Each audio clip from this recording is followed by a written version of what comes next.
इस बात के गवाह हम सभी होंगे जब हमारी माएँ ये मेक श्योर करती हैं कि हमने खाना खाया है। वो अपना खाना बेशक भूल जाएँ। यही ऐसा ही वो अपनी सेहत के साथ भी करती हैं, जहाँ ये मेक श्योर करती हैं कि उनके परिवार का हर एक सदस्य हेल्दी रहे, स्वस्थ रहे, बिना किसी दर्द में रहे। और इस चक्कर में वो कई बार अपनी सेहत को नज़रअंदाज कर देती हैं। ऐसे में उनकी सेहत का ख्याल रखना और भी ज़्यादा महत्वपूर्ण हो जाता है। इससे पहले वाले एपिसोड में हमने बात की प्यूबर्टी के बारे में, पीरियड्स के बारे में और यंग फीमेल्स की जो हेल्थ इश्यूज़ हैं उनके बारे में। इस एपिसोड में हम बात करने वाले हैं मदरहुड के बारे में, प्रेगनेंसी के बारे में और मेनोपॉज के बारे में। हमारी ये कोशिश है कि जो फीमेल की हेल्थ है वो बचपन से लेके बुढ़ापे तक वो कौन कौन से आयाम होते हैं जिनको वो पार करती है, और हम उनकी इस हेल्थ को सोसाइटी का पार्ट बनाएं। उनके हेल्थ के इस डिस्कशन के बारे में हम सभी बात करें, जिससे कि जो ये परिवार की धुरी है उसको वो अटेंशन मिल सके और वो अपनी हेल्थ पे वो बेहतर काम कर सके। आज इस कड़ी में हमारे साथ शामिल हुई हैं सर्वोदय हॉस्पिटल फरीदाबाद की director gynaecology and obs doctor Seema Manuja, जिनको अपने क्षेत्र में 28 साल से अधिक का अनुभव है। इनको दिल्ली एनसीआर में सबसे सीनियर मोस्ट गायनेकोलॉजिस्ट के तौर पे भी जाना जाता है। मैम, मैं आपका स्वागत करता हूँ। Thank you so much. और मैं पहला सवाल आपसे मैम पूछना चाहता हूँ कि हम अक्सर बात करते हैं कि कुंडली मिलाना बहुत ज़रूरी है। हाँ जी, हाँ जी। तो आपके हिसाब से कुंडली मिलाने के साथ साथ एक नई टर्म और आई है कि आप अपनी हेल्थ रिपोर्ट्स भी मिलाइए। ऐसे में वो कौन-कौन से टेस्ट होते हैं और वो कितने ज़रूरी हैं किसी शादी जैसे बंधन में बंधने के लिए? Right, right. Very pertinent question. At the outset सबसे पहले तो मैं कांग्रेचुलेट करना चाहूंगी टीम सर्वोदया के सभी मेंबर्स प्लस नवीन जी को यहाँ पे कि that he has chosen such a important relevant topic कि औरत के डिफरेंट फेजेस ऑफ लाइफ में क्या हेल्थ रिक्वायरमेंट्स हैं, क्या इम्प्लीकेशंस हैं और क्या क्या उसकी बेसिक ज़रूरतें हैं। तो आज हम इंटरनेशनल वुमेन्स डे के ओकेजन पे अगर ये चर्चा करने बैठ रहे हैं तो आई थिंक बहुत सारे लोग इसका बेनिफिट उठाएंगे। जी। तो पहला क्वेश्चन जो आपने पूछा कि शादी से पहले जैसे कुंडली मिलाने का एक रिवाज है, पंडित जी से दिखवाया जाए, हाँ भाई नक्षत्र मिलते हैं, ये कंपैटिबल कपल है। इसी तरह से अब कॉन्सेप्ट आ गया है कि प्री मैरिटल हेल्थ चेकअप। सो ये प्री मैरिटल हेल्थ चेकअप इतना अब पॉपुलर हो गया है। पहले तो कुछ बेसिक चीजें ही सब लोगों को पता होती थी, लेकिन अब ये एक कॉन्सेप्ट है अपने आप में कि एक लैब भी, जो इम्पोर्टेंट अच्छे लैब्स हैं, ये सभी लोग pre marital health workup offer करते हैं कपल्स को। तो उसके अंदर ध्यान दिया जाता है कि कुछ जेनेटिक डिसऑर्डर्स जो माँ से बच्चे को ट्रांसफर हो सकते हैं, लेकिन वो तब इंपॉर्टेंट हो जाते हैं अगर कपल दोनों पार्टनर्स के अंदर उसका कुछ कुछ एलिमेंट आ रहा हो। सो बहुत सारे ऐसे जेनेटिक डिसऑर्डर्स होते हैं, जैसे थैलेसीमिया हम सब लोग जानते हैं। जी। अगर दो थैल माइनर लोग आपस में शादी करेंगे तभी कोई थैलेसीमिक मेजर बच्चा पैदा होगा, वरना नहीं होगा। सो ये बड़ा इंपॉर्टेंट होता है जानना। अब ज्यादातर लोग जानते हैं इस बारे में कि हाँ, थैलेसीमिया एक ऐसी चीज है जिसका कोई क्योर नहीं है और ये बच्चे नॉर्मल नहीं होंगे आगे चल के। इनके ब्लड वर्कअप्स जरूरी होंगे, इनको रेगुलर ब्लड ट्रांसफ्यूजन चाहिए होते हैं। इसी प्रकार से हीमोफीलिया फैमिलीज में रन करते हैं। तो कुछ ऐसे जेनेटिक डिसऑर्डर्स हैं। इसके अलावा आप फिट हैं या नहीं हैं, आपको रुबेला वैक्सीन चाहिए या नहीं चाहिए, क्योंकि आप कंसीव करेंगे तो उस टाइम से पहले आपको रुबेला इम्यून होना चाहिए। इसी प्रकार से सेक्सुअली ट्रांसमिटेड इन्फेक्शंस, कुछ इंपॉर्टेंट इन्फेक्शंस जो नहीं होने चाहिए। तो एक दूसरे की ये हेल्थ के बारे में जानकारी होना एक बड़ी अच्छी बात है। आई थिंक सभी अब अवेयर होने चाहिए, यंग पीपल, कि हाँ, शादी से पहले कुछ बेसिक ये हेल्थ वर्कअप होना अच्छा होता है। क्या इसका कोई इम्पैक्ट आने वाले बच्चे पे भी होने वाला है?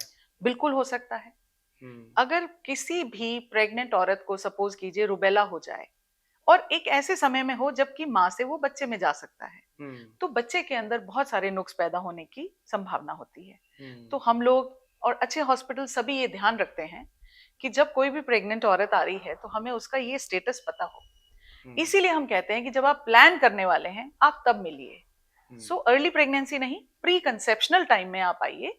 हम ये देखें क्या इस समय आपका शरीर एक अच्छी हालत में है, कुछ ऐसे डिसऑर्डर्स तो नहीं है जिनकी वजह से आपको खतरा पैदा होता हो या आपके बच्चे को। क्या आप अच्छे से कंसेप्शन को रख पाएंगे, एक हेल्दी प्रेगनेंसी बना पाएंगे।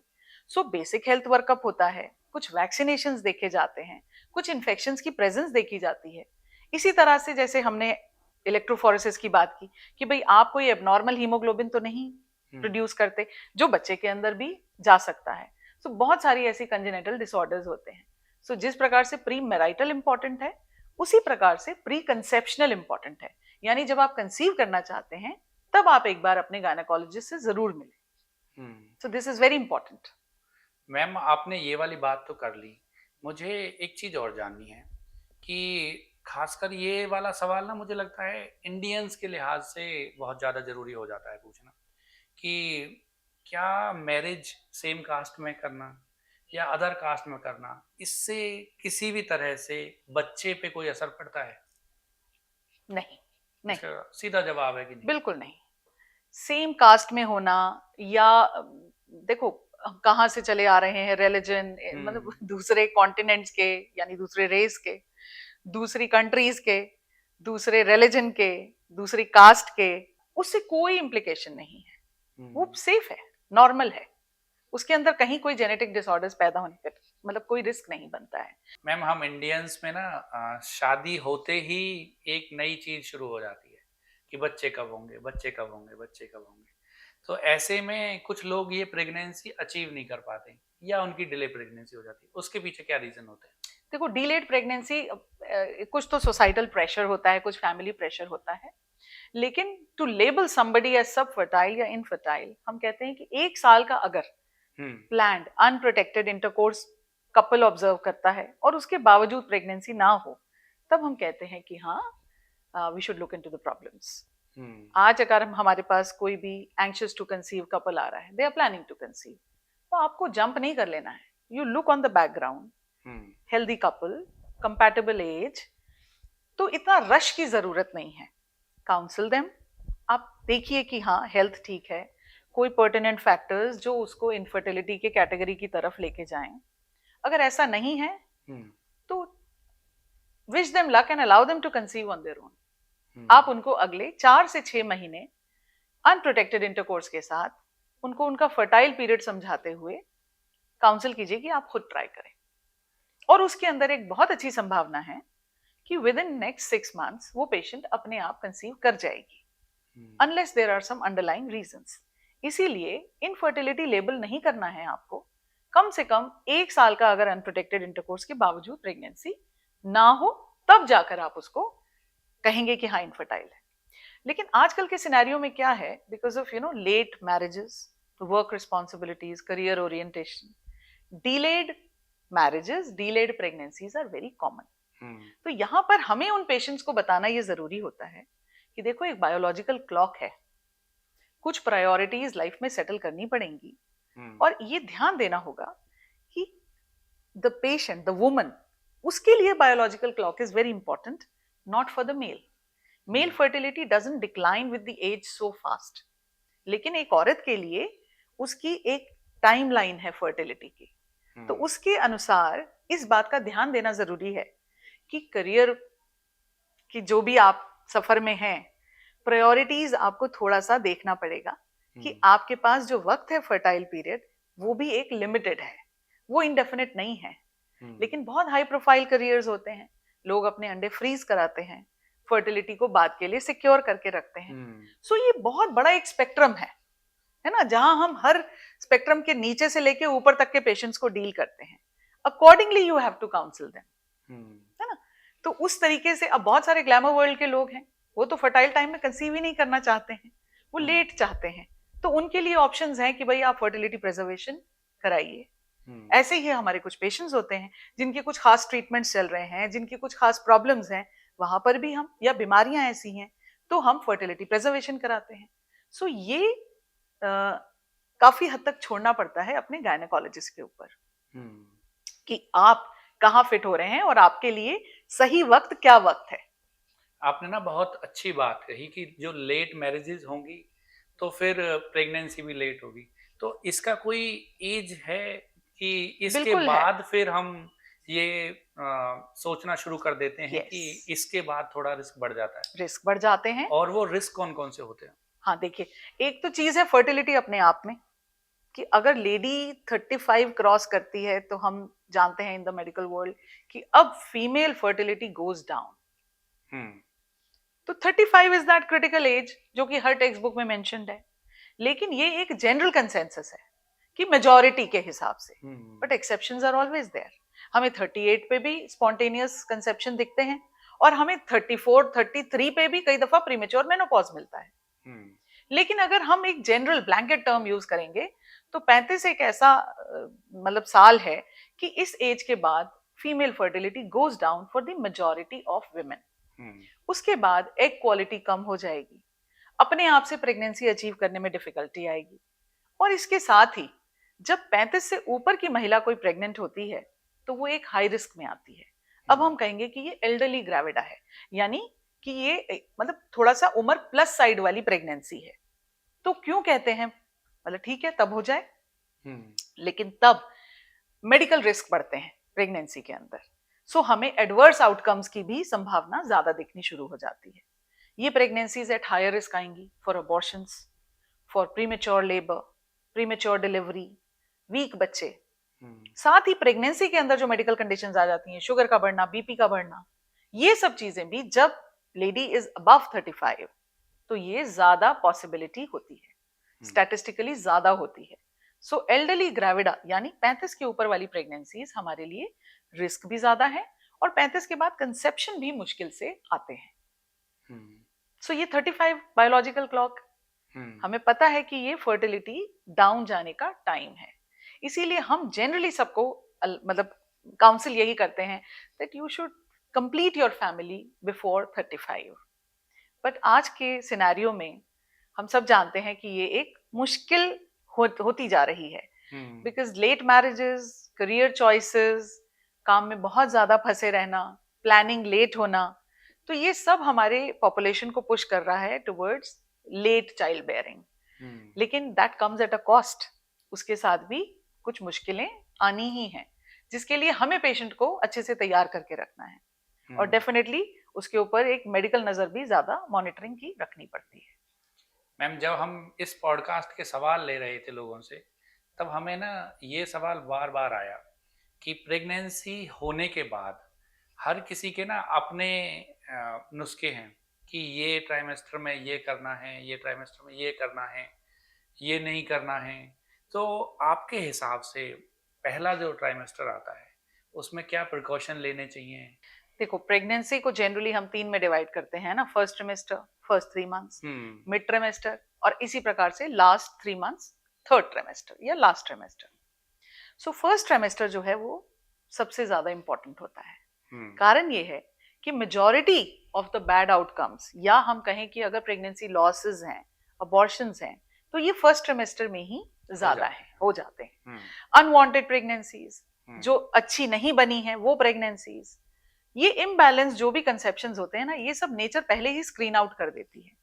तो काफी हद तक तो ये नेचुरल अबॉर्शंस हैं। लेकिन अगर, क्योंकि प्रेगनेंसी डेलिकेट है, छोटी है, उसका कनेक्शन भी अभी बहुत वीक है माँ के साथ, जैसे जैसे प्रेगनेंसी स्टडी होगी वैसे वैसे उसकी सेफ्टी बढ़ती जाएगी। सो फर्स्ट ट्रिमेस्टर में कपल को ज्यादा ध्यान रखना चाहिए। लेकिन हम ये नहीं कहते हैं कि कोई प्रेगनेंसी में बेड रेस्ट पे लेट जाएगा या ये, unless you know we have certain problems in the pregnancy, तब कुछ कंडीशंस में देना भी पड़ता है बेड रेस्ट और ज्यादा प्रेगनेंसी सपोर्ट। वरना light exercise, routine activity, plus जो हमें हेल्थ सप्लीमेंट्स देने हैं, उसके साथ साथ वी अलाउ द पेशेंट कि आप अपनी नॉर्मल दिनचर्या रखिए, बैक ऑफ द माइंड में ये नॉलेज के साथ that you are pregnant, you are carrying a pregnancy. So heavy work, lifting weights, है ना, बार बार आप ऊपर नीचे आपको दौड़ना पड़ रहा है, प्रोलॉन्ग स्टैंडिंग कर रहे हैं आप, ये सब चीजें जिनसे यूट्रस कॉन्ट्रैक्शन स्टिमुलेट हो, आप उनको अवॉइड कीजिए। आप ट्रैवल कर रहे हो तो रफ रोड्स अवॉइड करो, कोई झटकेदार मूवमेंट अवॉइड करो, आपके जो रेगुलर टेस्ट हैं वो करा के स्क्रीन आउट कर लो शुरू में ही, ताकि अगर कुछ भी करेक्शन करनी है वो टाइमली हो जाए। और जो एक रूटीन माइल्ड प्रिस्क्रिप्शंस हैं अर्ली प्रेगनेंसी के, उन्हें आप कंटिन्यू कीजिए। So first trimester is all about making the pregnancy. यहाँ प्रेगनेंसी बन रही है, उसके ऑर्गन्स बन रहे हैं, तो हमें यही ध्यान रखना है कि फ्रेजाइल है, थोड़ा दिमाग में रखना है, कोई भी ऐसा अनड्यू काम नहीं करना है जिससे हम एट रिस्क पहुंचे, इतना। मैम, फर्स्ट ट्राइमेस्टर में ना वॉमिटिंग, इंडाइजेशन, ये सारी शिकायतें भी होती हैं। और जिसकी फर्स्ट प्रेगनेंसी हो उसके लिए तो ये सारे एनकाउंटर्स फर्स्ट टाइम होते हैं। तो ऐसे में क्या वो टिप्स हैं जिनसे वो इस पीरियड को, इस फ्रेजाइल पीरियड को बहुत अच्छे तरीके से निकाल सकती हैं? Very well said. देखो, नौजिया ना एक इंटीग्रल पार्ट होता है अर्ली प्रेगनेंसी का, हम्म। और ये प्रेगनेंसी हार्मोन से ट्रिगर होता है। हम्म। और ये हार्मोन हमारा फर्स्ट ट्रिमेस्टर में पीक करता है और फर्स्ट ट्रिमेस्टर के एंड तक आते आते नीचे चला जाता है। सो majority of the girls will have nausea of normal degree. थोड़े से होते हैं जिनको पता ही नहीं लगता, कोई दिक्कत ही नहीं है एचसीजी से, ठीक फील करते हैं, अच्छे से खाते हैं। और थोड़े से होते हैं जो बिल्कुल हॉस्पिटलाइज ही हो जाते हैं, बार इंजेक्शन देने पड़ते हैं, ड्रिप चढ़ाने पड़ते हैं, इतना डिहाइड्रेट होते हैं। But the majority will be manageable. तो देखिए, वैसे तो हम लोग सभी को मेडिकेशन सजेस्ट करते हैं कि भाई नौजिया है, ये सेफ मेडिसिन है, जरूरत के अनुसार चलती रहेगी और अपने आप ठीक हो जाएगा। 13-14 हफ्ते आते आते ये सब कुछ सब वाइंड अप हो जाएगा। लेकिन फिर भी बहुत सारी ऐसी चीजें होती हैं जिनसे वो नौजिया वैसे भी अवॉइड करते हैं या कम हो जाता है, मैनेजेबल हो जाता है। हम कहते हैं सुबह उठते ही ब्रश मत कीजिए, आपका थ्रोट ज्यादा सेंसिटिव है ना, गैग रिफ्लेक्स मॉर्निंग में सबसे स्ट्रांग है, तो don't put anything in your mouth. अभी ये तुम टूथब्रश लेके सुबह शुरू हुए ना, सारा दिन तुमको नौजिया रहेगा। सुबह सुबह उठते ही लिक्विड्स कम लो, लिक्विड से ज्यादा नौजिया होगा। ड्राई आइटम्स बिल्कुल बेड साइड रख के सो, हाथ पैर हिलाने उठने से पहले ही एक ड्राई आइटम मुंह में रखी, थोड़े मिनट्स बाद उठे। लिक्विड सेकंड हाफ में ज्यादा लीजिए, ब्रशिंग आफ्टरनून ऑनवर्ड्स कभी भी कर लीजिए, रात को कर लीजिए। कुछ ना कुछ ऐसी चीजें, तुमको लौंग अच्छा लग रहा है, इलायची अच्छी लग रही है, ठीक है, उसको यूज कर लो। कुछ लोजेंजेस यूज कर लो जिनकी साइट एंड स्मेल से तुमको तकलीफ हो रही है। कई लोगों को आटा गूंदने से बहुत दिक्कत हो जाती है, कई लोगों को रोटी बनने की स्मेल से आ जाती है दिक्कत। आप उस साइट और स्मेल को अवॉइड कीजिए। वो आबो हवा बदलने वाला जो सिस्टम है ना, कि भाई जगह बदल दो थोड़ी सी, तो वो site and smell and environment बदलने से ही कई दफा बड़ी हेल्प होती है। जिनको ज्यादा नौजिया हो रहा हो उनको ये बहुत हेल्प करता है कि भाई इसका कमरा चेंज कर दो, या थोड़े दिन के लिए इसको मम्मी के घर भेजो। वो जगह बदलने से, वो साइट, वो स्मेल्स, वो एनवायरनमेंट, वो चेंज होने से ही वो एक मेंटल स्टिमुलेशन जो हुआ पड़ा है नौजिया का, वो सेटल होना शुरू हो जाता है। सो अपार्ट फ्रॉम मेडिसिन, इस तरीके की चीजें भी बहुत हेल्प करती हैं। मैम, इसके साथ ना फूड हैबिट्स को लेकर भी लोगों के ये खाइए, ये ना खाइए, जैसे पपाया को लेके है, इससे अबॉर्शन हो जाएगा। हाँ, इससे अबॉर्शन हो जाएगा। सो उसमें आपका क्या पाइनएप्पल, कहना है? पाइनएप्पल कि ये पपाया, बिल्कुल ही खराब चीज है, पपाया बिल्कुल खराब चीज है। तो ऐसी चीजों में कौन सी वो चीजें हैं जिनके लिए बिल्कुल ना है, कौन सी चीजें हैं जिनके लिए मुझे लगता है सोसाइटी में मिथ फैला ये हुआ है? एक्चुअली मिथ है, ये मिथ्स ही हैं और उसके रीजंस हैं। उसके रीजंस ये हैं कि जैसे अब पपाया सीड्स हैं, जो सीड्स थे वो पहले पुराने जमाने में एज अबॉर्शन एजेंट यूज किए जाते थे, अबॉर्टिफेशंट। तो वो ऐसे ही पपाया भी और पाइनएप्पल भी, दोनों को नॉनवेज आइटम्स की गलावट के लिए भी यूज किया जाता है। सो इस वजह से they have been associated as abortion causing fruits. हालांकि उसमें कोई भी सच नहीं है। जितना मर्जी पपाया खाओ, कोई प्रॉब्लम नहीं होने वाली। सीड्स तो हर आदमी, वो इतने कड़वे सीड्स कौन यूज करेगा? सीड्स बहुत अच्छे से पहले साफ करके ही कोई पपाया खाएगा। लेकिन वो है ना कि over the generation it has been passed on, वो लेबल ही हो गया फ्रूट कि वो खराब फ्रूट है, उसको प्रेगनेंसी में नहीं खाना चाहिए। हालांकि इसमें कोई सच नहीं है, पेशेंट्स आराम से खाते हैं। अगर उसको अच्छा लगता है तो वो खा सकता है, अलग से खाने के लिए कोई नहीं कहता कि तुझे ये जरूर खाना है। लेकिन अगर वो खाता है, उसको पसंद है, तो वो आराम से कंटिन्यू कर सकते हैं।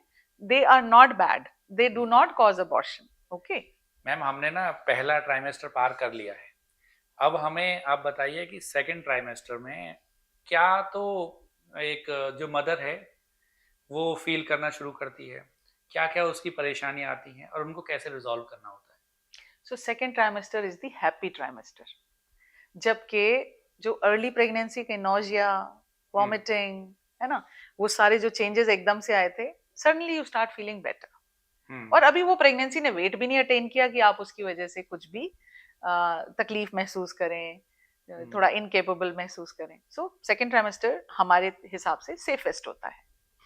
प्रेगनेंसी अब बड़ी बन चुकी है, अब उसने बड़ा होना है। सो बच्चे की मूवमेंट आप परसीव करेंगे, आपको अल्ट्रासाउंड में सब चीजें नजर आती हैं, बच्चा हिलता हुआ, किक करता हुआ। सो यहाँ पर बेसिकली मॉनिटरिंग कंटिन्यू होती है। आपने बहुत अच्छे से स्क्रीन की हुई है प्रेगनेंसी, आपको हाई रिस्क फैक्टर्स पता है, सेकेंड ट्राइमेस्टर में you are allowing the growth, है ना। हम्म, सो मदर के लिए ये सेफ है, ट्रैवल करना है, वर्क करना है, ये सारी चीजें आप सेकेंड ट्राइमेस्टर में प्लान तरीके से भी कर सकते हैं। बाकी जो मेडिकल मॉनिटरिंग है, जो टाइमली अल्ट्रासाउंड्स हैं, हमें बीच में ट्रिमेस्टर में देखना है, मिड में आते आते कि हाँ भाई ये प्रेगनेंसी स्वस्थ है, हर तरह से स्वस्थ है, कोई मैलफॉर्मेशंस नहीं है, वी विल सेफली कंटिन्यू। ये सारी चीजें कब होती हैं? मिडिल ट्राइमेस्टर में। इम्यूनाइजेशंस हो जाते हैं प्रेगनेंसी के, तो ये सारी चीजें हमारी मिडिल ट्राइमेस्टर में होती हैं। सो ओवरऑल हम कहें तो ये एक सेफ सिक्योर टाइम है। प्रेगनेंसी की हेल्थ हमने असर्टेन कर ली है, मेडिकल ट्रीटमेंट ऑनगोइंग है, हाई रिस्क फैक्टर्स हमारे सारे पता हैं, और वैक्सीनेशंस भी हम कर रहे हैं। Patient is happy, literature read कीजिए, आराम से घूम फिर लीजिए, ये सब सेकेंड ट्रिमेस्टर में हो जाता है, and the patient is now preparing for her last trimester. Ma'am मैं उससे पहले आपको रोकूंगा और मैं पूछना चाहूंगा कि मदर के तो हमने बहुत सारे टेस्ट कर लिए, तो बेबी के जो भी होने वाला है इस सेकंड ट्राइमेस्टर में भी कोई ऐसे टेस्ट होते हैं जिनसे हम ये पता लगा सकें कि फ्यूचर में इसको ये सारी बीमारियां तो नहीं है? वो हम कैसे करते हैं? वो भी हमें मैटरनल स्क्रीनिंग से करनी है। हम्म, तो बहुत सारे ऐसे इन्फेक्शंस हैं जो माँ से बच्चे को जा सकते हैं, उसके लिए हम मदर को स्क्रीन करते हैं। हम्म, माँ की अपनी हेल्थ, थायराइड से रिलेटेड, शुगर से रिलेटेड कैसी चल रही है, जिसके हम्म, इम्प्लीकेशंस बच्चे पर आने हैं, उसको स्क्रीन करके रखते हैं। हम्म, सबसे इंपॉर्टेंट होता है हमारा लेवल 2 अल्ट्रासाउंड, जो हम हम्म, 20 हफ्ते के आसपास करते हैं। यहाँ हम बेबी के सारे मेजर ऑर्गन स्क्रीन करते हैं। एक हम्म, अच्छा फीटल मेडिसिन स्पेशलिस्ट, एक अच्छा लेवल 2 अल्ट्रासाउंड रिपोर्टर हमें ये बताता है कि दिस प्रेगनेंसी इज हेल्दी। हम्म, हमें कुछ अभी इसकी तरफ से कोई भी रिस्क फैक्टर्स, कोई भी जेनेटिक डिसऑर्डर्स जैसा, कोई भी मेजर अंग भाग के अंदर की कोई भी मैल्फॉर्मेशन जो उसकी लाइफ पे बेयरिंग रखती हो, सो हम्म, ये सारी चीजें हमें लेवल 2 अल्ट्रासाउंड बताता है। हम्म, इसके अलावा बेबी के हार्ट का इको हम करते हैं, तो वो भी मिडिल ट्रिमेस्टर में करते हैं। जब भी हमें कोई हाई रिस्क फैक्टर मिल रहा है पीछे से कि भाई हम्म, पहले किसी सिबलिंग में रहा है कोई हार्ट डिसऑर्डर, मदर को हार्ट डिसऑर्डर है, या मदर डायबिटिक है, या मदर कुछ ऐसे मेडिकेशंस पे है जिनसे बेबी के हार्ट पे कुछ असर आता हो, तो ये सारी चीजें इंडिकेशंस होती हैं कि बेबी के हार्ट का भी इको 23-24 हफ्ते के आसपास हमको देख लेना कर है। लेना चाहिए। हाँ, और अगर कोई रेलेवेंट कोई भी फाइंडिंग्स मिल रही हैं तो कंसर्न पीडियाट्रिक सर्जन से या फीटल मेडिसिन स्पेशलिस्ट से हमको ओपिनियंस लेके रखना है कि इस बेबी के लिए क्या हमें कोई स्पेशल प्रिपरेशन रखनी हम्म, रिलेटेड टू द बर्थ, या इमीडिएट जो नियोनेटल टाइम है, क्या इस बच्चे को कोई भी एक्स्ट्रा रिक्वायरमेंट है या नहीं है। So all this is planned before hand, हमें हम्म, पहले से ये सब पता होना चाहिए। हम्म। मैम हम आ जाते हैं थर्ड ट्राइमेस्टर की ओर। इसमें हमें कौन कौन सी चीज़ों का ख्याल रखना होता है? Third trimester, as you know कि third trimester again is a risky time.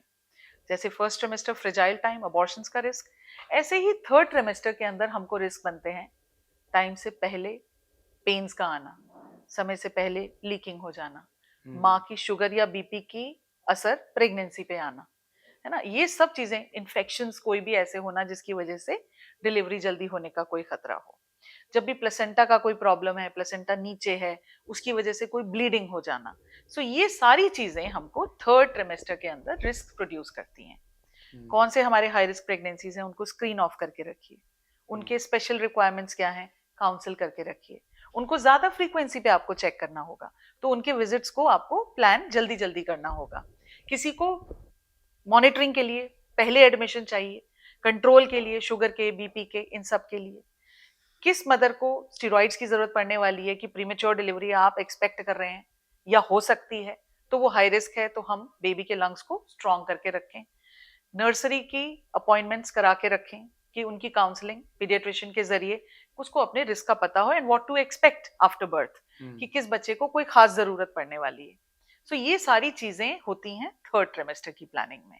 और अगर एक नॉर्मल प्रेगनेंसी चल रही है तो वही रूटीन विजिट 3 से 4 हफ्ते में वो आए, उसके हीमोग्लोबिन वगैरह का सब ध्यान रखें, कोई लिवर के अंदर तो नहीं प्रॉब्लम आ रही है, पेशेंट के कोई और रिक्वायरमेंट्स हैं तो वो देखे जाएं।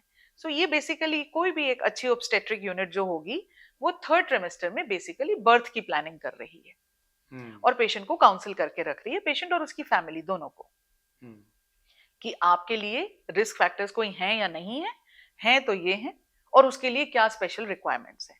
सो ये सारी चीजें हमारी थर्ड ट्रिमेस्टर की प्लानिंग है, and slowly and smoothly the patient will go towards the labour time. Hmm.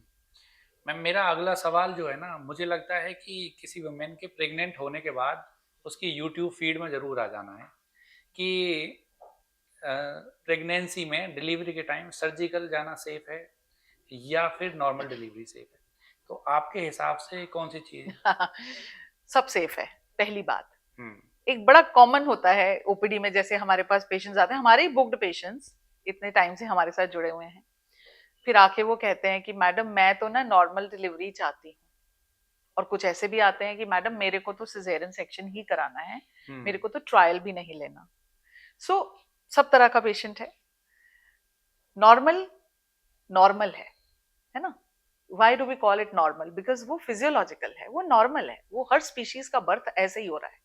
So normal is the best of course. यही हम पेशेंट को काउंसलिंग में बताते हैं। जो लोग नहीं भी चाहते नॉर्मल डिलीवरी कराना, उनकी भी काउंसलिंग की जाती है। और कुछ पेशेंट्स को ऐसा लगता है कि शायद डॉक्टर मेरा सिजेरियन करना चाह रहा होगा, उसको भी यही समझाते हैं कि भाई नॉर्मल हमारे लिए भी नॉर्मली बेस्ट है। So normal is a basic physiological process, body is made for that. हमें बस तैयारी करके रखनी है और पेशेंट को असिस्ट कराना है उस टाइम के लिए। सो नॉर्मल के एडवांटेजेस सारे नॉर्मल हैं। पेशेंट की अर्ली रिकवरी, पेशेंट की बॉडी को जो प्रोसेस हो रही है वो बिल्कुल नॉर्मल है, और बेबी के लिए भी वो एक अच्छा बर्थ फिनोमेना है, नॉर्मल होना, है ना? जो जिस पैसेज से और प्रोसेस से बच्चा निकलता है। नाउ अनलेस बहुत सारे ऐसे फैक्टर्स होते हैं जहां हमें प्लान ही सिजेरियन करना पड़ता है। बच्चा आड़ा है, या बच्चा उल्टा है, या बेबी ओब्लीक है, यानी कि ऐसा प्रेजेंटेशन जिसके अंदर नॉर्मल बर्थ होने की संभावना है ही नहीं, सिर्फ कॉम्प्लिकेशन हो सकती है, नॉर्मल पैसेज में वो नहीं आएगा।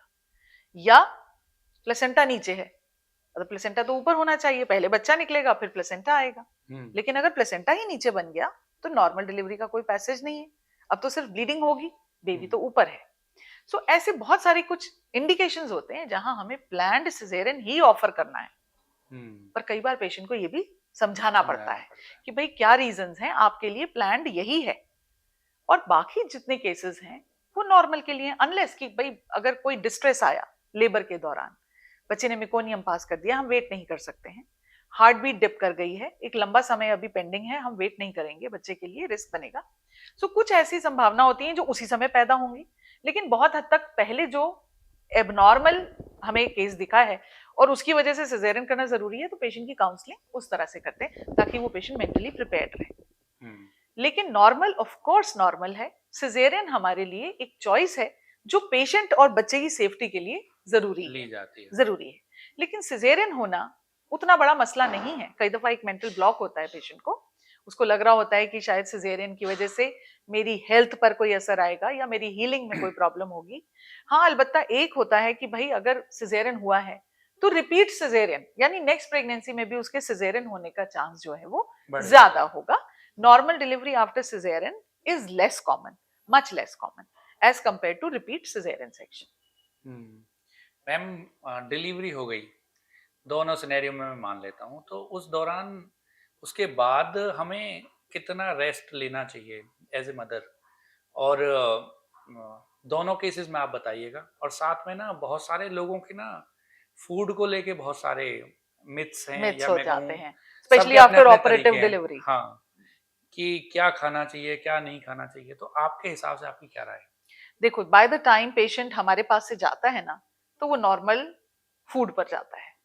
मतलब उसको हम बहुत काउंसिल करके ये बता के भेजते हैं कि अब आपकी डाइट वही है जो बाकी घर की है, वैसा ही फूड आपने खाना है। एक दिन के लिए हम आपको सॉफ्ट डाइट पे डालते हैं और उसके बाद से आप कंप्लीटली नॉर्मल डाइट पे हैं। जहां तक हम रेस्ट की बात करेंगे, रेस्ट देखिए, जैसे हम लोग सारे पुरपीरियम की जो एक ड्यूरेशन होती है 40 डेज की, तो 6 हफ्ते का रेस्ट जो है वो पेशेंट ने करना है। नॉर्मल डिलीवरी में भी करना है, सिजेरियन डिलीवरी में भी करना है। तो सिजेरियन डिलीवरी में क्या एक्स्ट्रा है? सिजेरियन वालों को हम ये कहेंगे कि भाई अगर कुछ एक्सरसाइजेस अगर हम अब्डोमेन पे जोर डालने वाली करते हैं तो उसको आप अवॉइड करें, ठीक है ना? उसको लगभग आप 2-2.5 महीने के लिए अवॉइड कीजिए, रिकवरी अच्छे से होने दीजिए, और उसके बाद you are fit to join the gym also, do abdomen firming exercises also after 3 months. So ये एक added थोड़ा सा टाइम रहता है जब हम strenuous physical activity के लिए मना कर रहे हैं।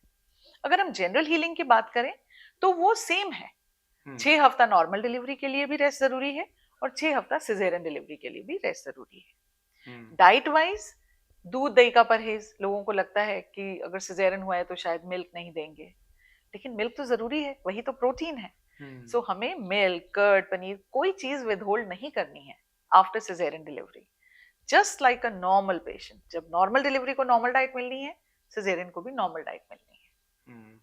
मैम कुछ केसेस में हमने सुना है कि डिलीवरी के बाद पेल्विक हेल्थ जो होती है वो कॉम्प्रोमाइज हो जाती है या वो खराब हो जाती है, तो ऐसे में उसको कैसे ठीक रख सकते हैं? ये दोनों बर्थ पे भी अप्लाई होता है, सिजेरियन डिलीवरी ऑल्सो, लेकिन नॉर्मल डिलीवरी वाले पेशेंट्स के लिए this is more relevant, more important कि वो अपनी पेल्विक फ्लोर एक्सरसाइजेस सीखें।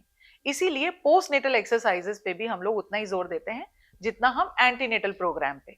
जब हम एंटीनेटल पेशेंट्स को बोलते हैं कि भाई आप डाइट और एक्सरसाइज इन दोनों चीजों का प्रोग्राम भी अडॉप्ट कीजिए, सीखिए और उसको ऑब्जर्व कीजिए, इसी तरह से डिलीवरी के बाद पोस्ट नेटल एक्सरसाइजेस कैसे करनी है, पेल्विक फ्लोर की एक्सरसाइजेस कैसे सीखनी है, वजाइनल टाइटनिंग, मिडिल एज में जाके प्रोलैप्स की संभावना को रोकना है कि जो है पेल्विक फ्लोर वीकनेस के कारण से यूट्रस का डिगाव शुरू हो जाता है, जो कि ऑब्जर्व हम ज्यादा सिजेरियन की जगह नॉर्मल डिलीवरी वाले पेशेंट्स में देखते हैं, क्योंकि एक डायलिटेशन होता है वजाइना का, एक बर्थ पैसेज खुलता है ना, बेबी पास आउट हो रहा है, सो वजाइनल स्ट्रेचिंग हो रही है, पेल्विक फ्लोर वीकन हो रहा है, तो उसको वापस रिकंस्ट्रक्ट तो हमने कर दिया सर्जिकली, एपिजियोटमी रिपेयर हो गई, लेकिन वो एक्सरसाइजेस करने से उसकी टोन जो है पेल्विक फ्लोर की उसको वापस रीगेन करना है। नॉट जस्ट प्रोलैप्स, आपकी यूरिन की कॉन्टिनेंस, आपकी स्टूल्स की कॉन्टिनेंस, वो जो कंट्रोल है ये वीक नहीं हो आगे फ्यूचर में, इसके लिए भी ये बहुत इंपॉर्टेंट है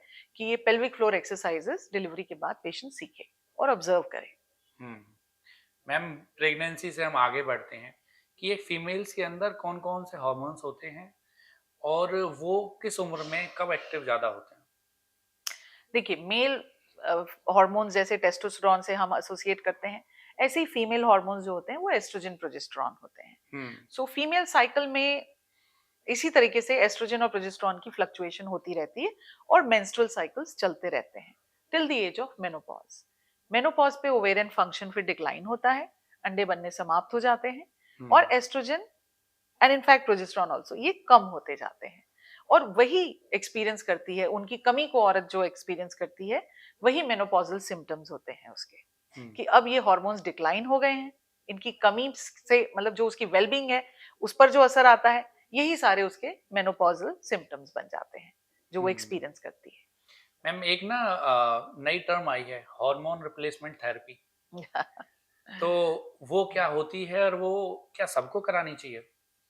नहीं, देखिए जैसे प्यूबर्टी आती है ना, सो प्यूबर्टी क्या है, एक हार्मोन एक्टिवेशन हो रहा है, दिमाग से ट्रिगर्स आ रहे हैं, when the child reaches a certain age and a certain body weight, एक BMI आता है, तो अपने आप ये ट्रिगर्स, हमारी बॉडी पूरी कोडेड है उसके लिए, अपने आप से ट्रिगर्स शुरू होते हैं, अंडेदानियों पे एक्ट करते हैं, अंडेदानियां हार्मोन्स बना रही हैं, एस्ट्रोजन, प्रोजेस्टेरोन, यूट्रस पे एक्ट कर रहे हैं, साइकिल्स शुरू हो रहे हैं, उसके मेंसेस शुरू हो रहे हैं, ये अपने आप एक हार्मोनल साइकिल प्रक्रिया शुरू हो रही है, रिप्रोडक्टिव एज ग्रुप में ये चलती जा रही है बिल्कुल इसी सेट लाइन पे, और फिर आ रही है मेनोपॉजल एज, अब ये डिक्लाइन होनी शुरू हो रही है।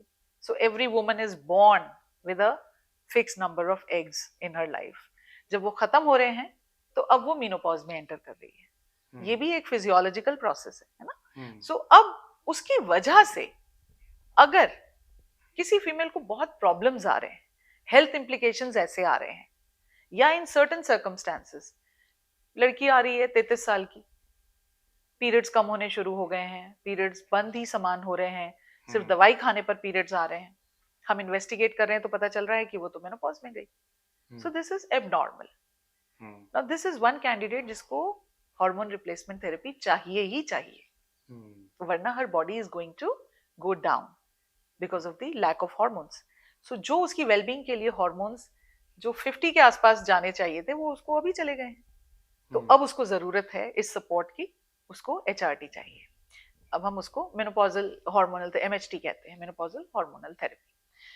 सो ऐसे केसेस में तो चाहिए, लेकिन समटाइम्स औरत इतनी डिस्ट्रेस्ड होती हैं, किसी को हॉट फ्लशेस होने शुरू हुए, इतना शुरू हुए कि वो काम करना मुश्किल है, वो वर्क प्लेस पे she is not able to work, she is not able to sleep in the night, उसकी वजह से उसकी सारी दिनचर्या अफेक्टेड है, या किसी को इतने सिवियर ऑस्टियोपोरोसिस शुरू हुआ कि हड्डियां ऐसे वीक हो रही हैं, फ्रीक्वेंट फॉल्स, बैलेंस खराब हो रहा है, फ्रैक्चर्स होने शुरू हुए, तो पता चला कि इसको तो सिवियर ऑस्टियोपोरोसिस में जा रही है पेशेंट, या इतनी यूरोजेनाइटल एट्रोफी हो गई है कि इतने उसको यूरिनरी सिम्टम्स हो रहे हैं।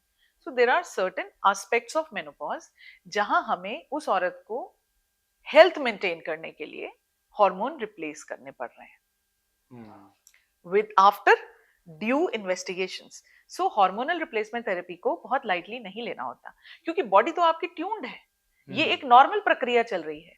अगर अब हमें हार्मोन्स देने हैं तो पहले ये देखना है कि क्या आपके अंदर रियली उसकी कोई इंडिकेशन है या नहीं है। सो ये दोनों को बैलेंस करते हुए जहां जरूरी है वहां हम एचआरटी देते हैं, जहां पर नहीं है वहां पर counselling, lifestyle modifications, general supplements देते हुए the woman can tide over the menopausal age very nicely. So हर केस में हार्मोनल रिप्लेसमेंट थेरेपी नहीं देनी होती, जहां इंडिकेटेड है वहां देनी होती है with the correct indication and proper screening. और पेशेंट को यह समझाना बहुत जरूरी है कि मॉनिटरिंग पे रहेंगे आप, ये नहीं कि एक बार ही प्रिस्क्रिप्शन शुरू हो गया और आप फिर पलट के नहीं आए। So they have to be monitored frequently for the side effects and safety, और फिर आप उसको कंटिन्यू करते हैं जब तक आपको जरूरत होती है, जब तक इंडिकेटेड होता है, और फिर आप उसको टेपर करके वी विथड्रॉ इट। मैम आपने मेनोपॉज की बात की, तो मुझे ये जानना है कि मेनोपॉज एक फीमेल की लाइफ में क्या चेंजेस लेके आता है? देखो, मेनोपॉज पर डेफिनेटली बहुत स्ट्रेस देना है, बहुत बात करनी है, इस बारे में बहुत अवेयरनेस क्रिएट करने की ज़रूरत है। द रीज़न बीइंग कि जैसे जैसे लॉन्जिविटी बढ़ रही है वैसे वैसे अब हम ये देख रहे हैं कि a woman is going to spend around 1/3 of her life in menopause. So menopausal health of course हमारे लिए बहुत इंपॉर्टेंट हो जाती है। सो जब ओवेरियन फंक्शन डिक्लाइन हुआ, पीरियड्स बंद हुए, तो जब 1 साल के लिए पीरियड बिल्कुल बंद रहता है, then we label the patient as menopausal, ठीक है ना। उसके बाद के लिए उसके लिए क्या चीजें जरूरी हैं ये हम उनको बताना चाहते हैं कि भाई क्यों इंपॉर्टेंट है, क्योंकि health will now decline a bit, क्योंकि जो एक इंट्रिंसिक सपोर्ट थी, आपका जो फीमेल हार्मोन था एस्ट्रोजन, अब वो खत्म हो रहा है। तो उसकी वजह से तो एक एक वेलबींग जो है आपकी, आपकी हड्डियों की हेल्थ, आपकी कार्डियक हेल्थ, हार्ट की, आपके खाल बाल यूथ का ढलना, ये सब चीजें अब एक्सपेक्टेड हैं। सो दिस ट्रांजिशन ये बहुत सारे फिजिकल चेंजेस लाता है, लेकिन इसके अलावा बहुत सारे इमोशनल, साइकोलॉजिकल ये भी कॉन्सिक्वेंसेस होते हैं इसके। सो इसीलिए मेनोपॉजल क्लिनिक्स पर अब बहुत जोर दिया जाता है कि भाई पेशेंट की जो वेलबींग है वो स्पेशली केटर होनी चाहिए, क्योंकि इनके डिमांड्स भी स्पेशल हैं, इनके नीड्स अलग हैं।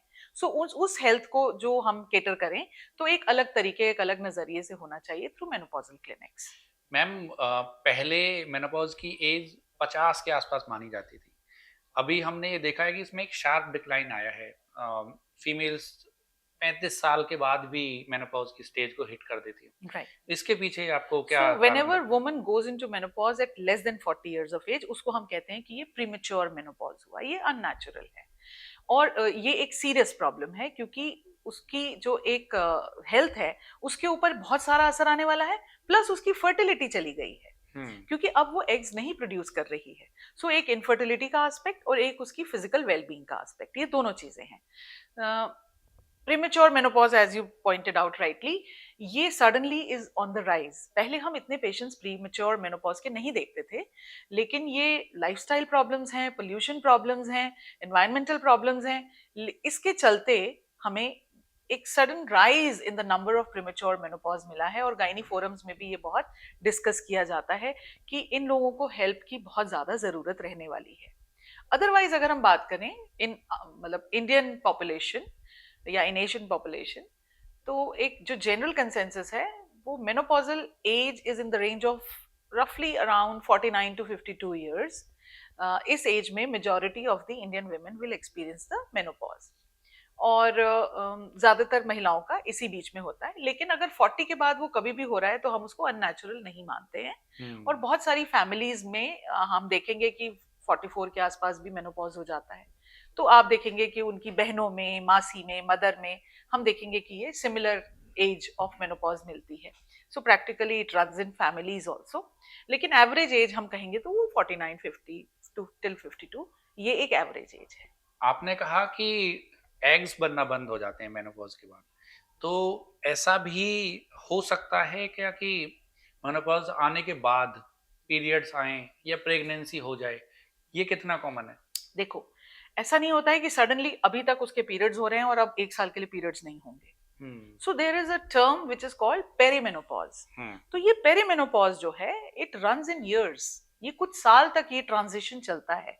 ये डिक्लाइन जो आ रहा है ओवेरियन फंक्शन का, ये सडन नहीं है, ये एक पूरा पीरियड है। तो इस दौरान में बॉडी एडजस्ट कर रही है अपने एक नए हार्मोनल स्टेटस को। तो कभी लेडी को आते हैं 2-4 महीने बाद पीरियड्स, कभी 6 महीने बाद आया, और जब वो 1 साल के लिए बंद हुआ तब हम अज्यूम करते हैं कि अब इसके बाद अंडा नहीं बनेगा। हम्म। तो इसके बाद फिर वो प्रेगनेंसी की संभावना भी 0 हो जानी चाहिए। हम्म। लेकिन उसके बाद भी कभी ब्लीडिंग भी नहीं होनी चाहिए। अगर उसके बाद कभी ब्लीड वो करती है तो this is an alarm, it is a bad omen. हमें उसको इन्वेस्टिगेट करना है कि जब पैसेजेस में ये दोबारा से ब्लीड क्यों बना है और इसका क्या सोर्स है। क्योंकि सबसे बड़ा हमको रिस्क जो है वो अब मेलिग्नेंसी का है, cancers of the genital tract का है। सो इसलिए पोस्ट मेनोपॉजल ब्लीडिंग जो है उसको कभी भी लाइटली नहीं लेना चाहिए। ये बड़ी अफसोस की बात होती है कि पेशेंट्स हमारे पास निग्लेक्ट होके आते हैं, उनको पोस्ट मेनोपॉजल ब्लीडिंग कुछ टाइम एक्सपीरियंस वो करते रहते हैं मगर उसको कोई तवज्जो नहीं देते हैं। वो उसको मानते हैं कि ऐसे ही हो गई होगी, कोई बात नहीं। लेकिन अगर 1 साल का मेनोपॉज हो गया आपका और उसके बाद जब तक एस्टेब्लिश नहीं हुआ है तब तक वो बीच बीच में ब्लीड कर सकते हैं, मगर 1 साल के मेनोपॉज के बाद फिर उसको कभी ब्लीड होना नहीं चाहिए। And we should be very alarmed and investigate for any kind of cancer or abnormal growth in the genital tract। तो इस चीज को स्ट्रेस करने की बहुत जरूरत रहती है। और फिर भी हमें मेलिग्नेंसीज, निग्लेक्टेड लेट अराइवल्स ये फिर भी देखने को मिलते हैं। मैम अभी ना रिसेंट टाइम में मैंने ये भी बहुत देखा है कि फाइब्रॉइड्स और सिस्ट बहुत ज़्यादा कॉमन हो गए हैं फीमेल्स में। यस, इसके पीछे आपको क्या लगता है, क्या कारण होंगे? इसका देखो समझने के लिए समझे तो बड़ा एक बेसिक कारण है, और वो ये है कि as we evolved we also controlled our reproduction. अगर हम किसी और स्पीशीज की बात करते हैं तो वहां पर एक बार जब वो मेच्योर हो जाता है, कोई भी एनिमल अगर हम देखें, उसके बाद वो रिप्रोडक्शन अपनी साइकिल पे ब्रीडिंग चलती रहती है। तो ह्यूमंस में भी ऐसे ही था। अगर हम पीछे जाएंगे 2 जनरेशन पीछे तो हम देखेंगे कि हर फैमिली में 8 बच्चे हैं, है ना, 7 बच्चे हैं, 10-11 बच्चे हैं। तो औरतें नेचुरल मेंसेस तो एक्सपीरियंस ही नहीं करती थी। मतलब चाइल्ड बेयरिंग एज में आए, बच्चे पैदा होने शुरू हुए, अभी वो दूध पिला रहे हैं, 1-2 साल बाद अगला भाई बहन आ जाता है, फिर वो उसकी प्रेगनेंसी बीती, फिर अगला। तो ये एक नेचुरल प्रोसेस था जिसके अपने प्रॉब्लम्स थे। लेकिन जैसे जैसे कंट्रोल रिप्रोडक्शन हुआ, now the woman is going to experience long times of menstrual cycles, सालों साल, है ना। लेकिन पहले ऐसा नहीं होता था, और स्पीशीज में भी नहीं होता है। लेकिन हमारे यहाँ क्योंकि अब हर चीज कंट्रोल्ड है, late marriages, late child bearing, less lactation, limited family sizes, तो अब रिप्रोडक्टिव सिस्टम जो है वो एक अलग तरीके का एक्सपीरियंस करता है। सो हार्मोन्स भी डिफरेंट हो जाते हैं। सो अब इसकी वजह से हमने देखा कि फाइब्रॉइड्स का इंसिडेंस बढ़ता है। वरना यूट्रस या तो प्रेग्नेंट होता था या एट्रोफिक होता था, सप्रेस्ड होता था, माँ दूध पिला रही होती थी, फिर अगली प्रेगनेंसी आ जाती थी। तो ये साइकिल चलते रहते थे। फाइब्रॉइड्स का इंसिडेंस इतना ज्यादा नहीं था। लेकिन अब ये बीमारियां अलग तरीके की हैं।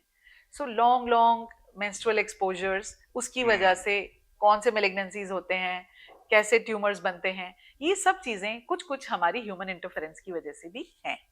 और लार्जली अगर हम देखें तो बहुत सारे ऐसे लाइफस्टाइल चॉइसेस हैं जो जिनके अडेप्ट करने की वजह से भी ये सब प्रॉब्लम्स हम ज्यादा देखने को मिलती हैं।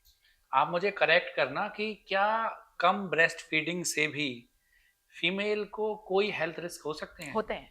ब्रेस्ट कैंसर्स की काफी हद तक ये एक इम्पॉर्टेंट इटोलॉजिकल फैक्टर माना जाता है कि if you have never breast fed, या बहुत डिलेड ब्रेस्ट फीडिंग या बहुत लिटिल ब्रेस्ट फीडिंग रही है, सो ब्रेस्ट का एक जो मेन फिजियोलॉजिकल फंक्शन है वो फीडिंग है ना, किसी भी स्पीशीज में भी और हमारे में भी, बच्चे को दूध पिलाना। तो वो ब्रेस्ट जब वो एक्टिव रहती है और कई दफा होती है लैक्टेशन, तो उसका ब्रेस्ट कैंसर होने का रिस्क कम होता है। जब नॉर्मल मेंसेस चल रहे हैं तब आपकी ब्रेस्ट ज्यादा एक्सपोज्ड है टू दी इन जो हमारे अंदर हार्मोन्स बन रहे हैं। लेकिन जब दूध पिला रहे होते हैं या प्रेग्नेंट होते हैं तो वो हार्मोन सप्रेस्ड होते हैं, ब्रेस्ट को एक्सपोजर कम होता है। So because of the heavier exposure, prolonged exposure, इस वजह से भी ब्रेस्ट कैंसर्स के रिस्क बढ़ते हैं।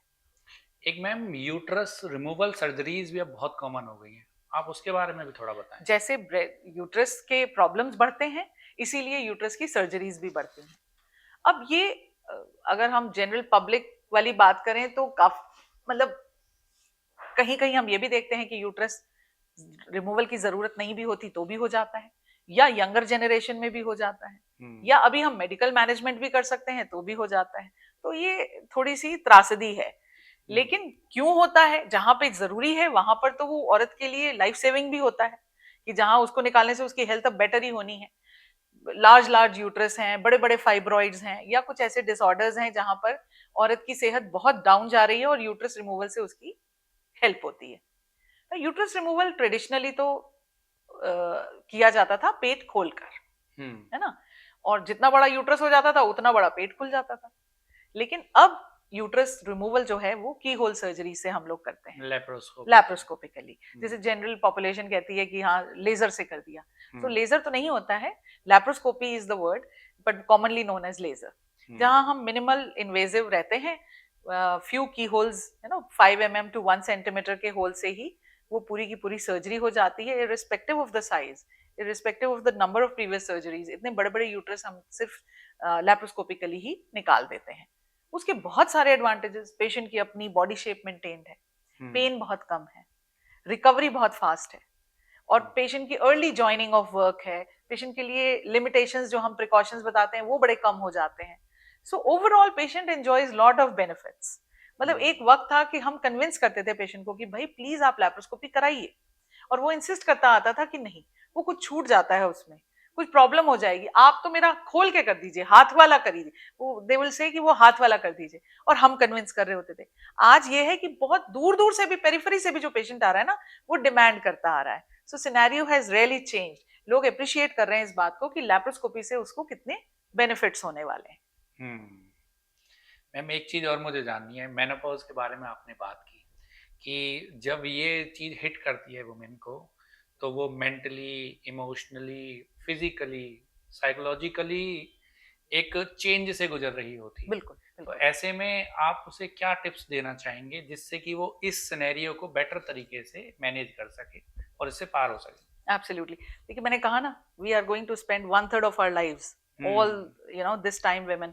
तो हमें इस चीज को बहुत, ये भी एक बड़ा फ्रूटफुल, एक बड़ा प्रोडक्टिव फेज है लाइफ का, है ना। पहले ट्रेडिशनली ऐसे मान लिया जाता था कि अब तो वो बुढ़ापे की तरफ चली गई है वुमन, तो लेकिन this is not the case. अगर हम आज की बात करें तो आप इतने प्रोडक्टिव हैं, आप इतने रिस्पॉन्सिबिलिटीज के फेज में हैं, so you should be enjoying a very good life. So सबसे पहले सबको पता होना चाहिए कि हमारा रिस्क स्कोर क्या है, क्योंकि यही टाइम है कि जब एस्ट्रोजन डिक्लाइन किया है, अब जो मिड एज क्राइसिस है, जो मिड एज डिसऑर्डर्स हैं, अगर आप प्रोन है कि आपको प्रीडिस्पोज्ड है, आपको शुगर आनी है, suppose you in your family tree you have a hereditary this thing, तो आप, दिस इज द टाइम जब आपके शुगर्स बढ़ेंगे, जब आपका बीपी या कोलेस्ट्रॉल आपको तंग करेगा। सो हमें जागरूक रहना है कि हमारे मिडिल एज डिसऑर्डर्स के लिए हमको स्क्रीन रहना है, हमारी क्या हेल्थ प्रॉब्लम्स हैं। इसके अलावा breast disorders, uterine ovarian disorders, यानी कि गायनी की तरफ से, क्योंकि सिस्टम चेंज हुए हैं तो उनकी हेल्थ कितनी अच्छी है, कैंसर्स की स्क्रीनिंग, जनरल हेल्थ चेकअप्स, ये तो बेसिक है ना। हम और लेडीज को भी कह रहे हैं पैप स्मीयर कराइए, ब्रेस्ट स्क्रीन कराइए, आप कैंसर्स की तरफ से जागरूक रहिए, क्योंकि कैंसर्स हमारे मिडिल एज के बाद ही एल्डरली पॉपुलेशन में ही ज्यादा इंसिडेंस होता है। इसीलिए होता है क्योंकि वेयर एंड टेयर बढ़ चुकी है, सिस्टम्स डिक्लाइन पे हैं, तो कैंसर्स का इस टाइम पे आगमन हो सकता है। You should be aware. इसके अलावा बहुत सारी चीजें बदल रही हैं, फैमिली लाइफ बदल रही है, बच्चे बड़े हो रहे हैं, है ना, they are living, emptiness syndrome आ रहा है, घर खाली हो रहा है, emotionally you feel weak, spouse के साथ कुछ कुछ टिप्स होने शुरू हो जाते हैं, सेक्सुअल हेल्थ डिक्लाइन पे है, you are not inclined because of menopausal changes in your system, आप इंक्लाइंड नहीं है फिजिकल रिलेशनशिप की तरफ, या आपको उसकी तरफ से कुछ डिस्कम्फर्ट्स हैं, you should be open to your health provider कि आपके क्या इश्यूज आ रहे हैं। अगर आपको हॉट फ्लैशेस तंग कर रहे हैं तो हॉट फ्लैशेस को कैसे मैनेज करना है, स्लीप हाइजीन हमें कैसे मेंटेन करनी है, इन्हीं सब चीजों पे ध्यान देना है। प्लस आपकी बोनी हेल्थ कैसी है, आपके सप्लीमेंट्स आप ले रहे हैं या नहीं ले रहे हैं, विटामिन डी की कैसे लेवल्स हैं, कैल्शियम कैसा है। तो ये चीजें, regular exercises, maintaining good sleep and good health, meditation, yoga to calm your mood swings, क्योंकि ये सारे मूड स्विंग्स एक इंटीग्रल पार्ट हो जाते हैं आपके मेनोपॉजल चेंजेस के साथ साथ। और घर के सारे फैमिली मेंबर्स का ये अवेयरनेस होना कि the lady is passing through irritability ज्यादा है, स्लीप प्रॉब्लम्स हैं, सो ये सारी चीजें उसको कैसे तंग कर रही हैं और हमें उनको कैसे सपोर्ट करना है। केयरिंग स्पाउस, बच्चे जो हैं वो इमोशनली सपोर्टिव हों, तो ये सब चीजें भी बहुत हद तक औरत को इमोशनल लेवल पे बहुत सपोर्ट देती हैं। सो सारी ही 360 डिग्री केयर है। It is not just about physical changes, lot of emotional crisis, psychological aspect, you start feeling weaker, insecurities आती हैं। तो ये सब चीजों को टाइड ओवर करने के लिए एक ये a good menopausal clinic would always take care of 360 degree compass of the woman and not just pap कर लिया, मैमो कर ली, चलो जी खत्म। सो ये सारी चीजों को एड्रेस करते करते I think every woman is entitled to have a smooth passage through the menopause time. Ma'am, हालांकि तो आपने मेरे इस अंतिम सवाल का जवाब भी ऑलमोस्ट दे दिया है, बट फिर भी मैं ये जानना चाहूँगा कि मेनोपॉज के दौरान फीमेल तो जिन चीज़ों से गुजरेगी सो गुजरेगी, उसके परिवार के जो बाकी लोग हैं, मैं स्पेशली मेल्स की कहना चाहूँगा, चाहे वो बच्चे हैं चाहे वो पति है, तो ऐसे में उनकी क्या जिम्मेदारियां हो जाती हैं जिससे कि एक वुमेन का ये वाला टाइम बहुत अच्छे से पास ऑन हो जाए? I think it's all about awareness. Hmm. और अवेयरनेस कैसे आएगी? अवेयरनेस सिर्फ ऐसे आएगी कि अगर उसके बारे में कई फोरम्स पे बातचीत हो। अब जैसे ये इंटरनेशनल वुमेन्स डे है या मेनोपॉज डे है, जिस तरीके से हम लोग ये ओकेजन्स को हाइप करते हैं, it is all about to create a buzz basically, कि अगर इन इन बातों पे बात हो रही है तो उसकी एक परसेंटेज तो हमारे एनवायरनमेंट में सीप कर रही है और लोगों के दिमागों में जा रही है, अलग अलग लेवल्स पे कुछ बातचीत हो रही है। घरों में अक्सर बहुत मैं कहूँ कि मेनोपॉज के बारे में एक हिच होती है, normally females would not talk about it, है ना। तो स्पाउस अगर इस बात को समझ पा रहे हैं कि हाँ ये फिजिकल चेंजेस आ रहे हैं, what problems your wife is going through, अगर वो सपोर्ट कर सकते हैं, साथ में आ सकते हैं, हमारे पास आके बैठें, इस बारे में बात करें, अपने प्रॉब्लम्स को हमारे पास दें ताकि हम उसको क्या सॉल्यूशंस हैं, there are easy solutions to all the problems, they just have to re explore, reorient themselves. कि एजिंग जो है अगर फीमेल को ज्यादा इस टाइम पे अफेक्ट कर रही है, you can always experiment around so many things and recreate the beauty of your marital relationship. तो उन चीजों पे अगर हम बात करते हैं तो औरत के लिए ये सफर बहुत आसान हो जाता है और बॉन्डिंग जो है वो लगातार स्ट्रांग होती जाती है।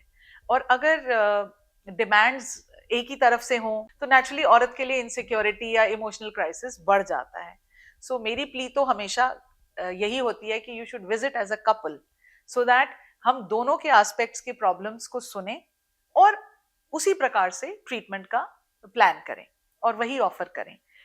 बहुत सारे ऑप्शंस होते हैं, बहुत सारे मेडिकल मैनेजमेंट्स होते हैं जो बेसिकली क्राइसिस आता है सेक्सुअल रिलेशनशिप्स को लेके, औरत की इरिटेबिलिटी या मूड चेंजेस को लेके, मूड स्विंग्स होते हैं, क्राइंग स्पेल्स हो रहे हैं, कभी कभी डिप्रेशन की टेंडेंसी आ रही है, तो इन सब चीजों को लेके, या she is not able to cope up with her daily chores, daily household works, कमजोरियां आ रही हैं।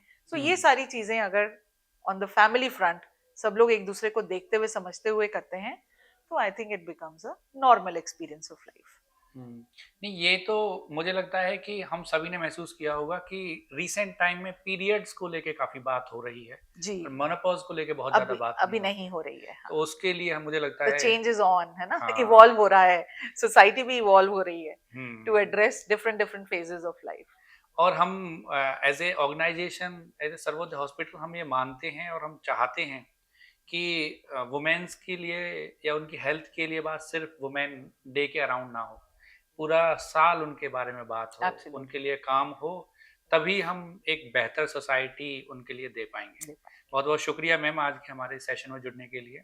Thank you so much. हमारी आज की ये कोशिश थी कि हम इंटरनेशनल वुमेन डे के तौर पर ही सिर्फ इस दिन को ना मनाएं, हम हर एक दिन इन वुमेन्स के लिए डेडिकेट करें जिसमें हम इनके हेल्थ इश्यूज़ के बारे में बात करें, उनको नॉर्मलाइज करें, उन पे ध्यान दें और ये सोसाइटी को फीमेल फ्रेंडली बनाएं। उनकी हेल्थ से जुड़े हुए सभी कंसर्न को इतनी संजीदगी से सुने और उनके लिए काम करें। हमारी सर्वोदय हॉस्पिटल फरीदाबाद की ये कोशिश रहती है कि हम जो सोसाइटी के अलग अलग पार्ट्स हैं, चाहे वो मेल्स है चाहे वो फीमेल्स है, उनके जो हेल्थ कंसर्न्स हैं उनको संजीदगी से उठाएं और उन पर काम करें। हमारी आज की कोशिश में हमने फीमेल्स की जो एल्डर एज की जो फीमेल्स होती हैं उनकी जो हेल्थ प्रॉब्लम्स होती हैं उन के बारे में बात की। हम आगे भी इस तरह के प्रोग्राम्स आपके लिए लेके आते रहेंगे। हमारे साथ जुड़े रहने के लिए बहुत बहुत शुक्रिया।